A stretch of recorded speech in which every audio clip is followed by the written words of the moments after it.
Welcome to the third episode of Dialogika. I'm Stephanie. And I'm Sweden. And this week we're going to talk about our current governor of Jakarta, Basuki Tjahaja Purnama. More colloquially known as Ahok.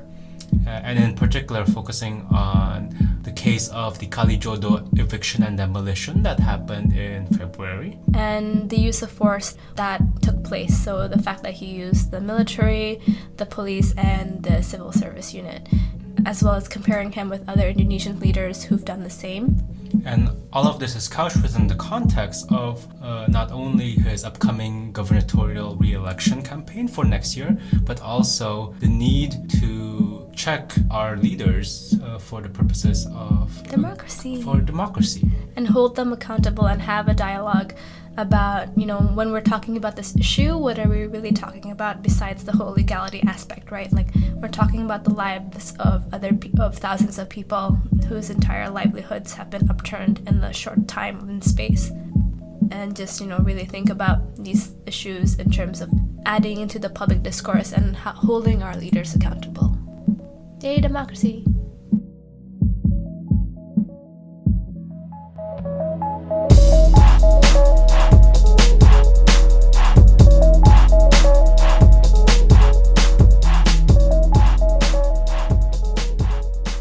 Kalijodo is a land in North Jakarta next to the river, much like the previous lands that Ahok has previously evicted beforehand. A few thousand people live there illegally without a permit to own the land. And recently Ahok has decided to evict and demolish the place to return it to the green space it's designated into. And it all started in a way because of a car accident that happened on February 8th, which caused 4 fatalities. And in this particular case, the driver who was interviewed after the accident said that the night before the accident, which happened not in Kalijodo, but in another part of town, he said that he had drank up to 10 glasses of hard liquor at Kalijodo, in the Kalijodo neighborhood, which resulted in the car accident. So besides just being an illegal settlement, Kalijodo is also known to be a place of it's a red light district for the low-income people of North Jakarta. There's a lot of cafes where they can drink hard liquor and beer. There's prostitution and gambling, brothels, and all of the not-so-savory parts of any big city, essentially. There's also evidence of mafia activity around these black market economies. But historically speaking, it's been a lot of different kinds of people have lived there, and it's a part of town that has a rich history as well. And so, following this event, on February 9th, Ahok came out with a statement that he will dismantle and demolish the Kalijodo, and he works fast. On February 12th, the Kalijodo residents themselves decided to band together and protest how quickly this is unfolding. Yeah, so essentially that's within the less than 5 days, he decided that we're going to dismantle this area, and he made a public statement saying any wali kota or district leaders who do not follow his command will be fired. And then, so on February 14th, the district leaders were sent out a letter of socialization saying that, this eviction is going to take place and that letting them know of the decision to evict. On February 17th, Ahok decided to meet up with police leaders to formulate a plan for the day of eviction.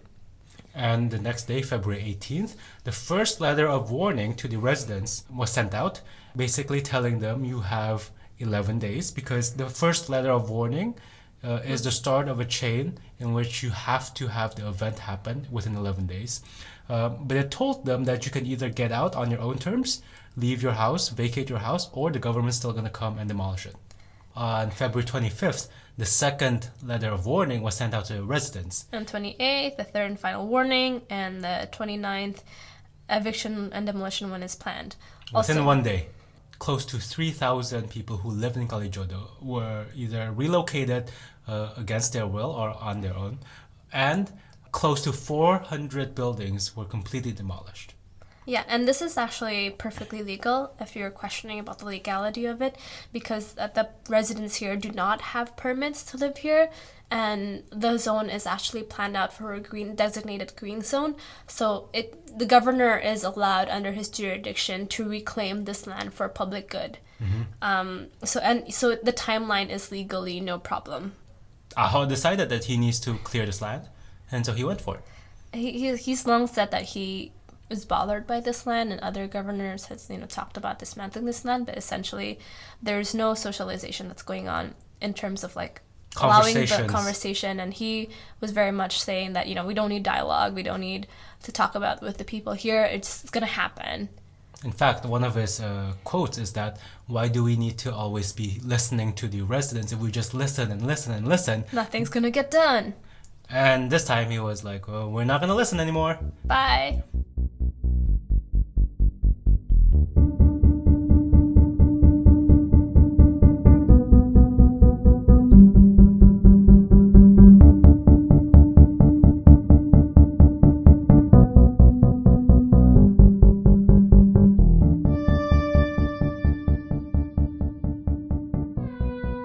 And so on February 29th, the eviction happened.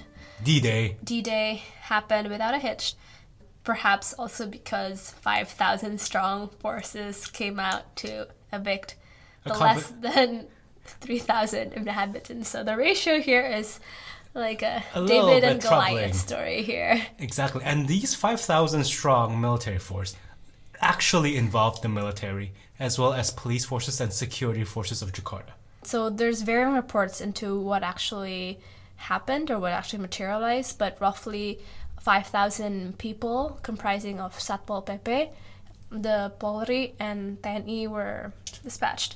So Satpol PP is the civil service police unit of Indonesia. So it's under the jurisdiction of the governor or district leaders to have public order and security. So in this kind of instance, this is the force that you want to have dismantle the house and keep the peace and make sure everything runs smoothly. That's within Ahok, as the governor of Jakarta, that's within his right to use this force. So what I think is interesting to me as someone who studied Indonesian military politics more deeply is how we're using the TNI itself in a non-state of emergency, military engagement, an emergency situation, right? Because in 1999, Gus Dur, one of his major presidential accomplishments was separating the police and the military within Indonesia. So before Gus Dur's times, under Suharto, the police and the military was one fused unit, used in any which way to, control the Indonesian people. So if you have a demonstration, you just put in the military and you just crush any kind of dissent. It's almost this quasi strong force. Yeah, it's a military state. Yeah. The military, for the most part, is supposed to act on behalf of the national interests outside of the country. So when they get involved domestically, it's usually because there is a domestic threat. So civil unrest. So what they've been used before.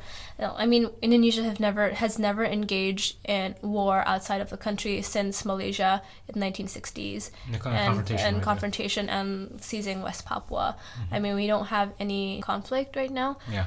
And so the controversial history of TNI is also interesting to note here, just because there's the civil rights violation in Aceh, East Timor, and Papua, right? So the way that TNI has been deployed in Indonesian history has always been problematic at best. Yeah. So why is Ahok bringing them in now, and what jurisdiction or procedural authority does he have to do this? I also think the fact that he decided to, even though the numbers vary, but there's roughly around 500 TNI forces involved in the demolition day of Kalijodo. That's fact big. That you've got that big of a force of people who are trained to kill, trained to use force if necessary. Why? In the process of demolition. From their homes. From their homes. I find that very troubling, because what does that say about Ahok's expectations about this event, that he needed that kind of backing? Sure, you want to deter them, and it's a show of deterrence, And to be fair to him, Kalijodo has a history of mafia and gang warfare. So yes, there is that potential threat of violence. And in fact, he and the police force even went to Kalijodo before demolition to do a raid, and they did find a lot of weapons. And did they find guns? I believe they found. This is really interesting. They found arrowheads. But they didn't find guns. No, but they did find knives and sharp arrowheads with poison, I believe, on them. So it's no guns. No guns, but still things that could be used to deadly effect. Uh-huh. Stephanie is very skeptical right now.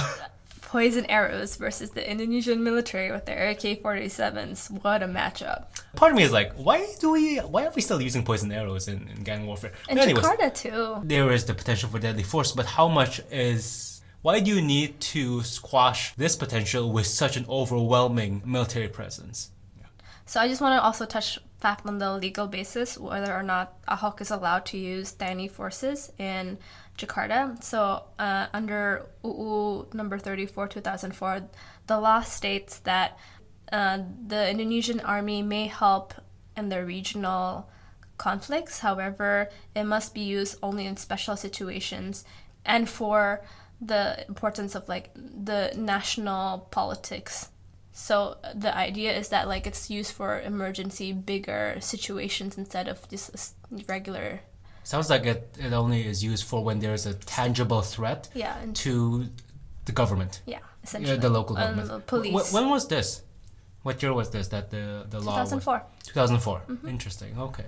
I think what I really want to stress here is that, we are a young democracy and we really need to be careful about just brushing over rules and roles of different police units, especially because 1998 was just in our lifetime, and we need to really respect the fact that we need to take care of the separation between these different units, just because we've seen what could happen. Yeah, and I mean, Ahok, we trust him as a leader. We know that he's not gonna misuse this in such a really huge and violent way, but we don't want to have this normalization of use of TNI in Indonesian everyday life. Yes.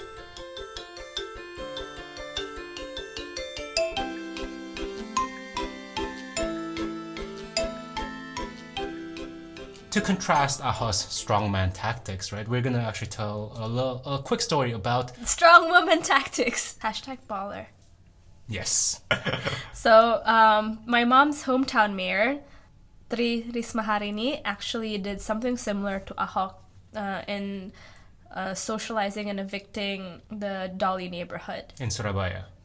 So the Dolly neighborhood is similar to Kalijodo in that it's an area known for its unsavory activities. It has low income residents. There's prostitution, gambling. It suffers through the same problems, and is equally a thorn in the side of the Surabaya city administration as Kalijodo has been to Jakarta.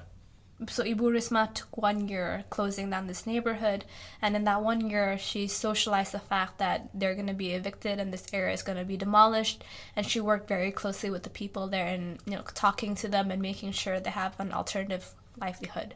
In fact, she made a very public statement about saying like we need to work together with the residents of the Dolly neighborhood, because they're as much a victim of the situation as everybody else who feels like this neighborhood needs to be revamped. And so she worked really hard to not only give them the notice of eviction, but also what can we do to support you in your new life. Yeah, so basically she was very good about noticing, when we're talking about evicting someone, you're not just moving the place they live.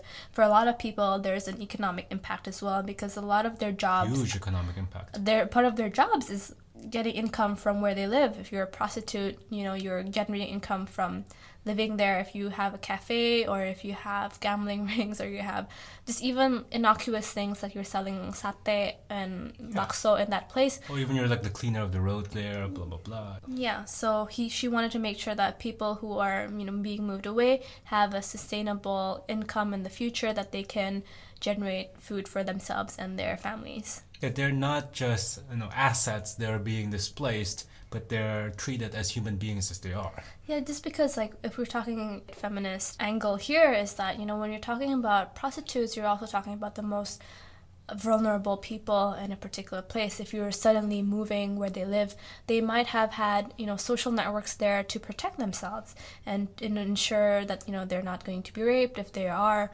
what are the ramifications, that the support network they can have there, and just maybe just that network of close-knit people they can ensure some kind of security. Yeah, and so I think just being very careful about, yes, even if you don't agree with what they're doing, just being really sensitive about the fact that a lot of these people are not doing this out of choice, but out of pure necessity. And especially with the Kalijodo case in particular, a lot of the sex workers are out of town, and they're from out of town. Yeah. So they've literally come here and they find themselves in this situation, and that's the only situation of Jakarta they know. And now they're displaced, and they have no idea how to function in the city and where to go.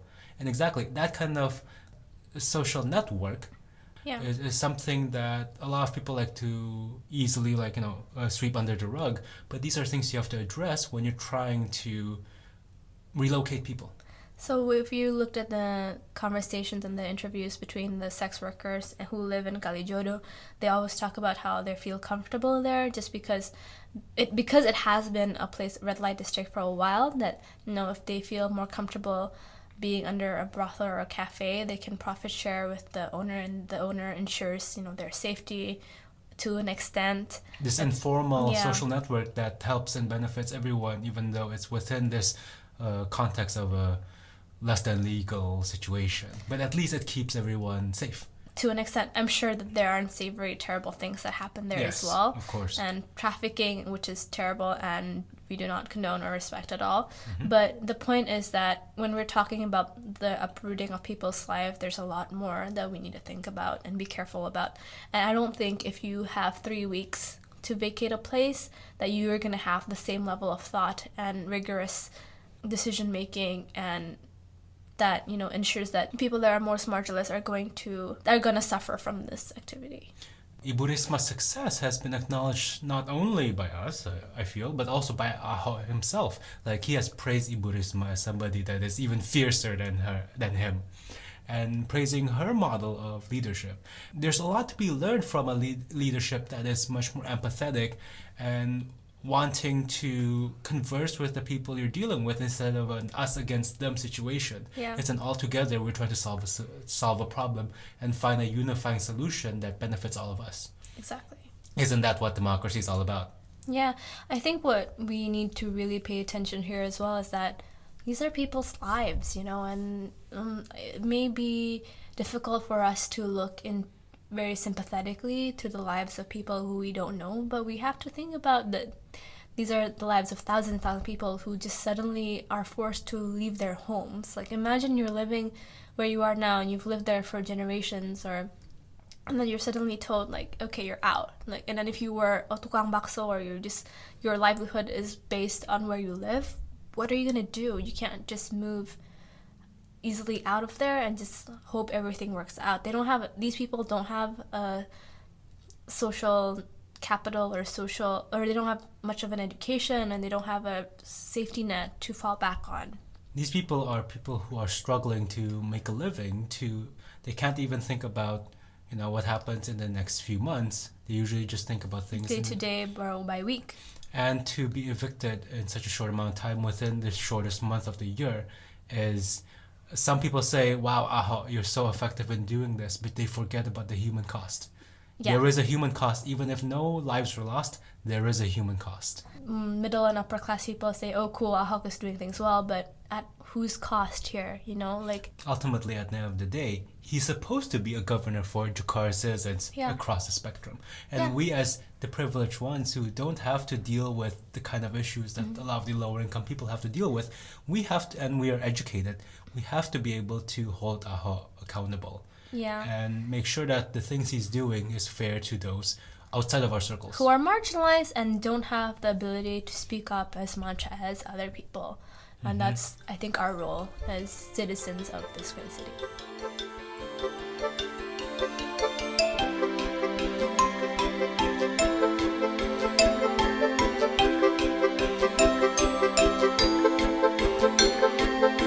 And this is this week's episode of Dialogika. Thank you guys so much for listening up to the very end, I hope.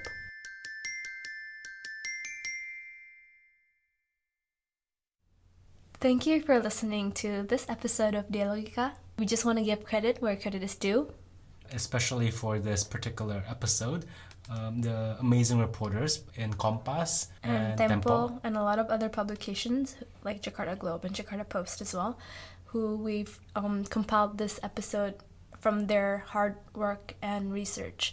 So I think in particular we also want to highlight the wonderful Kompas.com, Visual Interactive Kompas, who's done a very in-depth work on this topic and have a lot of narratives and history of Kalijodo that we didn't get to touch on in this episode. So we'll definitely link it on our website because there's so much there that we couldn't fit into this episode, and you guys should definitely check it out. And they also do a lot of other interesting reporting as well. So music credit to Ryan Little, Broke for Free, and Jazz Art. As always, please visit our website at dialogika.id. And follow our Instagram and like our Facebook as well, please. And in case you were wondering why we sounded so good, it's not because of the editing, it's because we have a nice new fancy toy right now. The Blue Yeti microphone. So Yay. shout out to the Blue Yeti. Thanks to my friend who got it from the US for us. Alright, thanks for listening, and here's to the next episode. Bye.